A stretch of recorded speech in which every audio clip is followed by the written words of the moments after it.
2011-12 direct selling के लिए बहुत मुश्किल समय था। वो एक ऐसा दौर था, इंडस्ट्री को लेके इस प्रकार की नकारात्मक खबरें आ रही थी।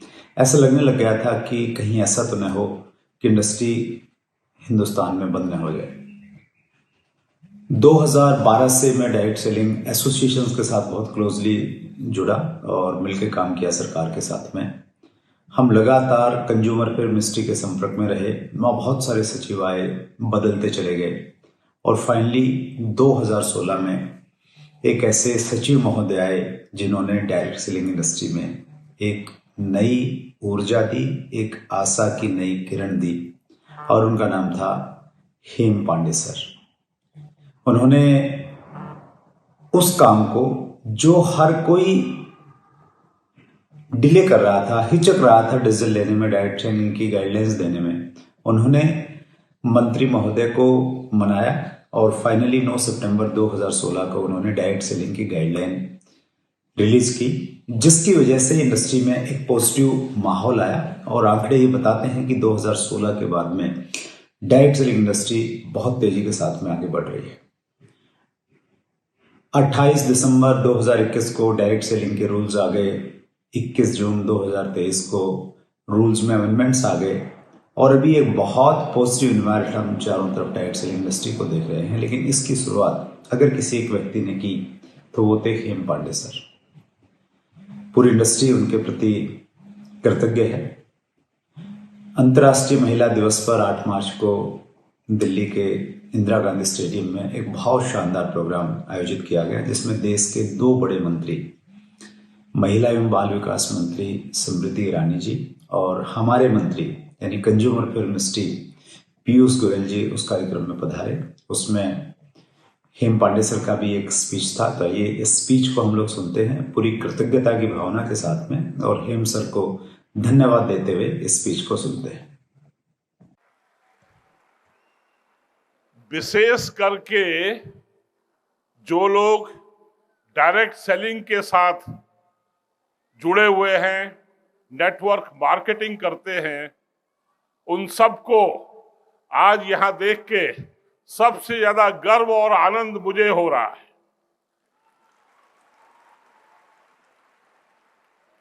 वह इसलिए कि 2016 में मैं भारत सरकार का उपभोक्ता मामले विभाग का सचिव था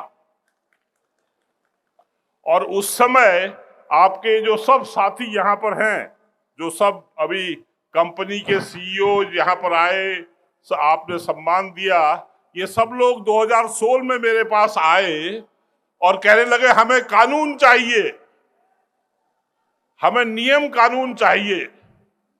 प्रवीण जी यहाँ पर हैं, प्रवीण जी बहुत समय से नियम कानून से आगे बढ़ते हैं। तो मुझे बड़ा अजीब लगा कि कोई इंडस्ट्री, कोई उद्योग के लोग, उनको कानून चाहिए। मैंने कहा हमारे देश में तो बहुत से कानून है और हम लोग पालन करने में बड़ा अच्छा नहीं लगता हमें।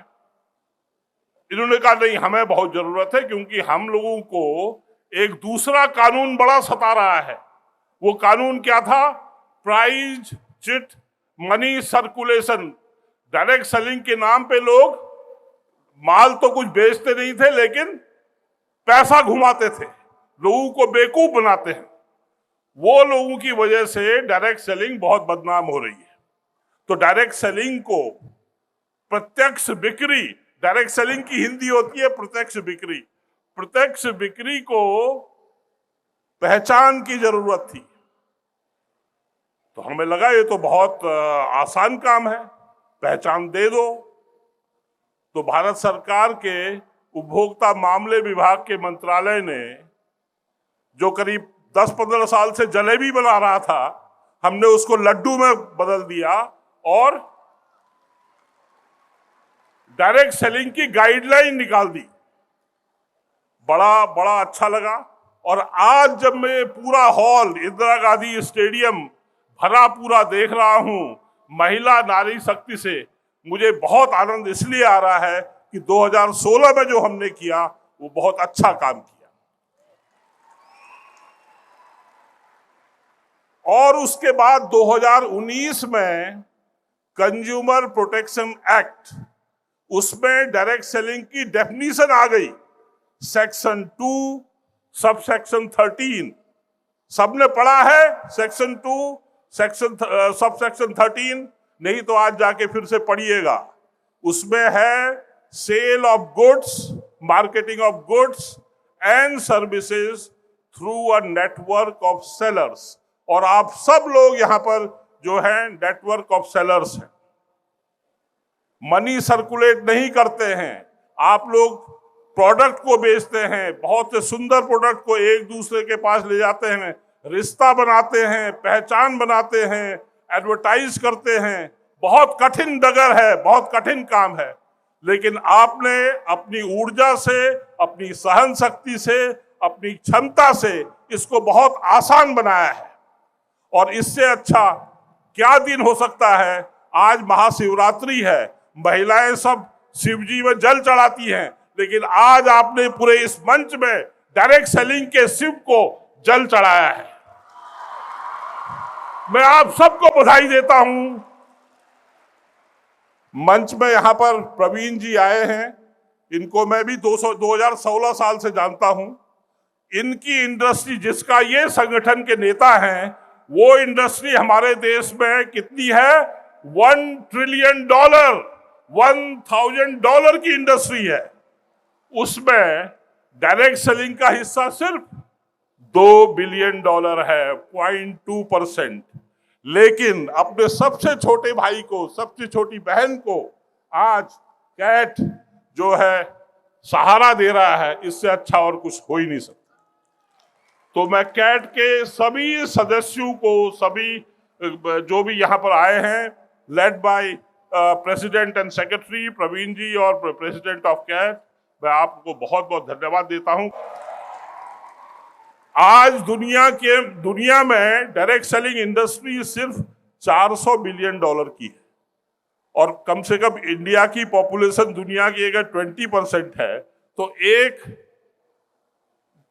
1/5, 5 में से 1 हिस्सा भारत का होना चाहिए था, वो नहीं है। लेकिन आज आपको देख के लग रहा है कि ये होगा, ये होके रहेगा।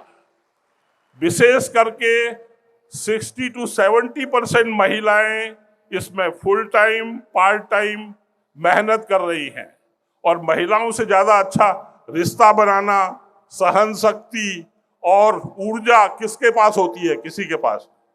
तो मैं बहुत बहुत बधाई देता हूं आप सबको।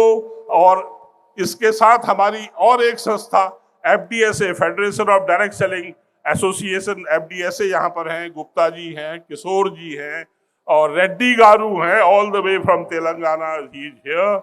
और FDSA के जो भी यहाँ साथी आए हैं, सबको, ये लोग पिछले 10, 15, 20 साल से लगे हुए हैं। और आपके डिस्ट्रीब्यूटर जो डायरेक्ट सेलर्स हैं, उनके एसोसिएशन के सुरेंद्र वत्स जी आप लोगों के हमेशा साथ हैं। हम सब मिलके डायरेक्ट सेलिंग को बहुत ऊंचाई पे ले जाएंगे। Even sky is not the limit, आसमान भी आपकी सीमा न बने, यह कामना करते हुए मुझे आपने हमेशा ये सम्मान दिया है। मैं आप सबका आभारी हूं और हमेशा आपके साथ रहूंगा जहां तक संभव हो। धन्यवाद, नमस्कार।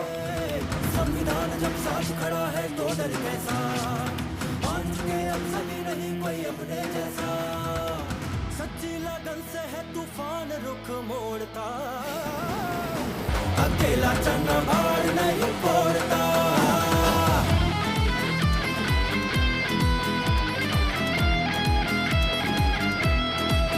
CWSV मंच हमें आवाज है देता, डायरेक्ट सेलिंग विश्व पटल पर बने विजेता। CWSV मंच हमें आवाज है देता, डायरेक्ट सेलिंग विश्व पटल पर बने विजेता। ऐसे क्षण में सोच अगर तू मौन धरेगा, भारत को मजबूत बता फिर कौन करेगा, विश्व गुरु बनने से फिर कौन तुझे रोकता।